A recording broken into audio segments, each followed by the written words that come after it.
Temple tour channel శ్రోతలకు నా హృదయపూర్వక అభినందనలు తెలియజేస్తూ ఈరోజు జ్వాలాముఖి దేవాలయ రహస్యాన్ని గురించి మనం తెలుసుకుందాం.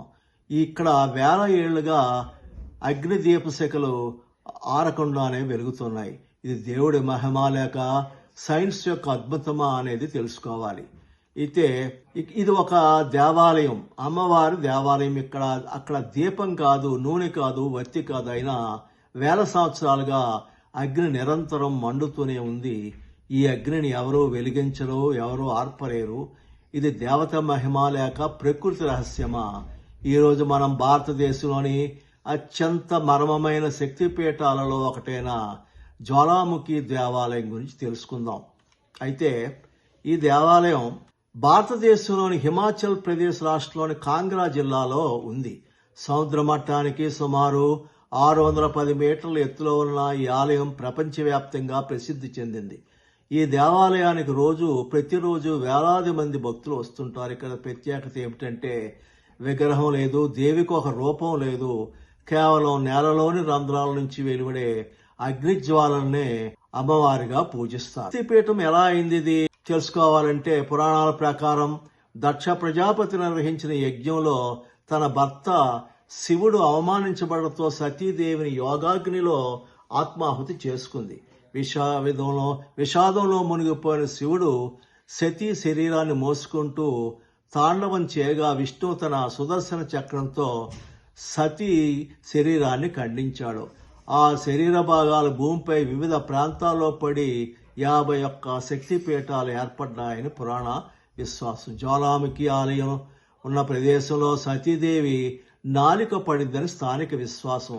అందుకే అక్కడ అగ్నిజ్వాలను దేవి స్వరూపంగా ఆరాధిస్తారు. ఆలయంలో 1 కాదు 2 కాదు, మొత్తం 9 ప్రధాన జ్వాలలున్నాయి. ప్రతి జ్వాలకు ఒక దేవీ రూపాన్ని సూచించే పేరుంది. ఉదాహరణకు మహాకాళి, అన్నపూర్ణ, చండిక, హింగ్లాజ్, వరలక్ష్మి, సరస్వతి, అంబిక, అంజిదేవి ఇతర స్థానికంగా పూజించే జ్వాలారూపాలు.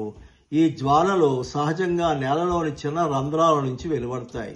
ఇవి వేల ఏళ్లుగా నిరంతరం మండుతూనే ఉన్నాయని స్థానిక సాంప్రదాయం చెబుతూ ఉంది.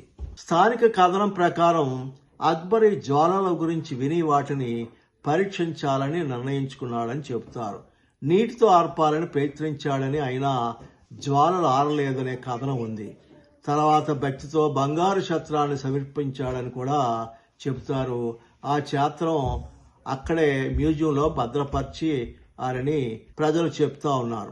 శాస్త్రవేత్తల అభిప్రాయం ప్రకారం భూమి అడుగున సహజ వాయువులు, ముఖ్యంగా మీథేన్ వంటి కార్బన్ డయాక్సైడ్ వాయువులు చిన్న చీలికల ద్వారా ఈ మంటలు బయటకు రావచ్చునని అంటున్నారు. అవి అంటుకొని నిరంతరం మండే అవకాశం ఉంటుందని కూడా వారు చెప్తున్నారు. ప్రపంచంలోని మరికొన్ని ప్రాంతాల్లో కూడా సహజంగా మండే గ్యాస్ జ్వాలలు నమోదయ్యాయి.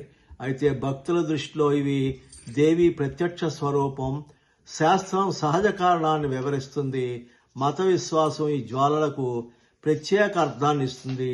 ఈ 2 దృక్కోణాలు వేరువేరు ప్రశ్నలకు సమాధానం చెప్పడానికి ప్రయత్నిస్తాయి. ఈ ఆలయంలో సాంప్రదాయ హిందూ దేవాలయాల్లో విగ్రహం ఉండదు. గుడిలో నేలలోని రంధ్రాల నుంచి వెలువడే జ్వాలలే ప్రధాన పూజా కేంద్రంగా ఉన్నాయి. ఆలయ ప్రాంగణంలో వివిధ మండపాలు, గంటలు, యాత్రికుల కోసం సౌకర్యాలు ఉన్నాయి. ప్రతి సంవత్సరం నవరాత్రి సందర్భంగా లక్షలాది మంది భక్తులు ఈ ఆలయాన్ని సందర్శిస్తారు. ప్రత్యేక పూజలు, హారతులు, సాంస్కృతిక కార్యక్రమాలు జరుగుతాయి.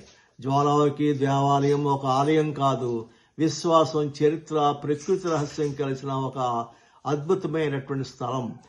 ఈ అగ్నిదేవత మహిమ లేక భూమి గర్భంలోని సహజ శక్తుల ఫలితమా అనే నిర్ణయం మీది. కానీ ఒక విషయం మాత్రం నిజం, శతాబ్దాలుగా ఈ జ్వాలలో కోట్లాది భక్తుల విశ్వాసాన్ని వెలిగిస్తూనే ఉన్నాయి.